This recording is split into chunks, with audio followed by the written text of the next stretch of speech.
Hindi ko na maintindihan. Napapagod na ako magtanong sa kanya. Pag may mga issue talaga ng mga away, nakikisali ako dyan. Pag diyado yung mga kasama ko, kasi naalam ko kung ano mga problema Gusto nyo maging maligaya? Gusto nyo maging low-key? Hindi ako papayag maging low-key kayo. Kasi dati natin kayo, di ba?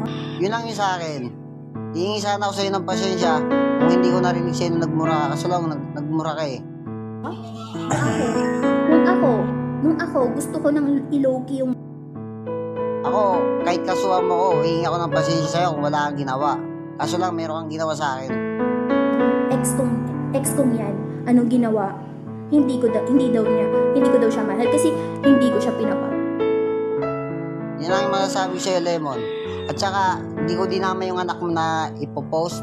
Dinamay ko yung anak mo na maaga maaksidente, na maaga mamatay kasi dahil sa ugali mo. Yun nga, nakikisaw-saw ka.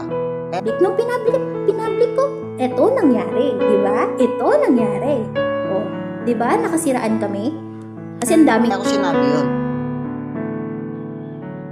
Yun ang rason kung bakit ko binitawan yung mga salita na yun.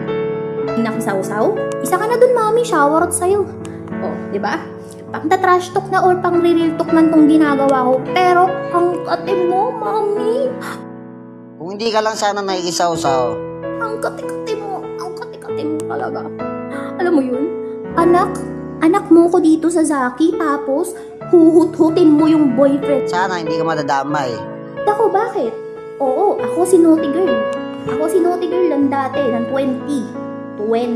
2019. Baka Push sa mo, mga push hindi mo, nakakaalam push mo, dyan, mami, push mo. Talaga, bakit? Alam mo naman, di ba? Si Natsu lang yung aking hinahanap.